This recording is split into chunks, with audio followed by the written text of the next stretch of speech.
সূরা আর রহমানে আল্লাহ তাআলা বললেন ওয়ালাহুল জাওয়ারিল মুনশাআতু ফিল বাহরি কাল আ'লাম ফাবিআইয়ি আলা, সবাই পড়েন ফাবিআইয়ি আলাই রাব্বিকুমা তুকাযযিবান।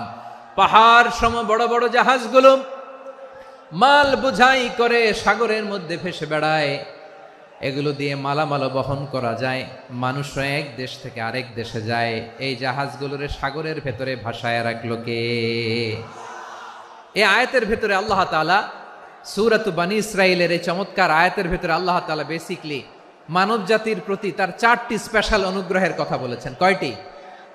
2টা বলে ফেলছি। 1 নাম্বার ওয়ালাকাদ কাররামনা বনী আদম, আমি বনী আদমের সম্মান বাড়াইছি। নাকি মুসলমানদের? নাকি মুসল্লিদের? কার সম্মান বাড়িয়েছি?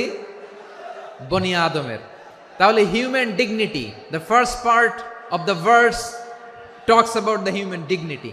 2 নাম্বার অংশ আল্লাহ তাআলা বললেন ওয়া হামালনাহুম ফিল বাররি ওয়াল বাহর, স্থলে এবং সমুদ্রে আমি তাদের জন্য চলাচলের বাহন দিয়েছি।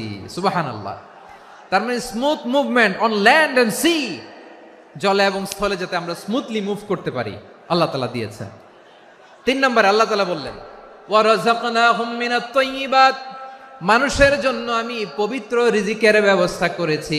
জলে এবং স্থলে যত প্রাণী আছে সবগুলা প্রাণীকে রিজিক দেয় কে? আমাদেরকে রিজিক দেয় কে?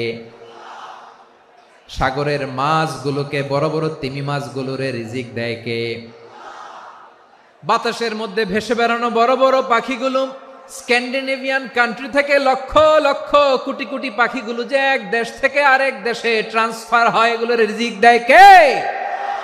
রব্বুল আলামিন বলেন ওয়ামা মিন দাব্বাতিন ফিল আরদি ইল্লা আলাল্লাহি রিজকুহা ওয়া ইয়ালামু মুস্তাকাররাহা ওয়া মুস্তাওদাআহা কুল্লুম ফি কিতাবিম মুবিন। আল্লাহু আকবার।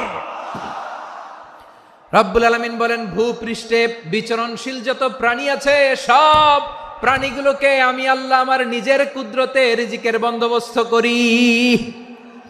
এই প্রাণীগুলো কোথায় থাকে, কোথায় যায়, সব জায়গায় আমি রিজিক পৌঁছে দেই। রিজিক কেউ দিতে পারে না, রিজিকের মালিক কে? রিজিকের মালিক তিনি আল্লাহ। এজন্য আল্লাহ তাআলা বললেন ওয়া রাযাকনাহুম মিনাত তাইয়্যিবাত। এরপরে আল্লাহ বললেন ওয়া ফাদ্দালনাহুম আলা কাসীরিম মিম্মান খালাকনা তাফদীলা। আমি যত প্রাণী সৃষ্টি করেছি সকল প্রাণীর মধ্যে মানুষের মর্যাদা, শ্রেষ্ঠত্ব আমি দিয়েছি। সুবহানাল্লাহ পড়েন। তাহলে 1 নম্বরে আল্লাহ বললেন আমি বনী আদমের মর্যাদা বাড়ালাম।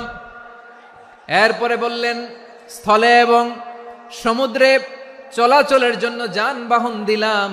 3 নম্বরে আল্লাহ বললেন পবিত্র রিজিকের ব্যবস্থা করে দিলাম। এরপরে আল্লাহ বললেন যত প্রাণী আছে, সৃষ্টি আছে, সবগুলার উপরে আমি মানুষকে শ্রেষ্ঠত্ব দিলাম।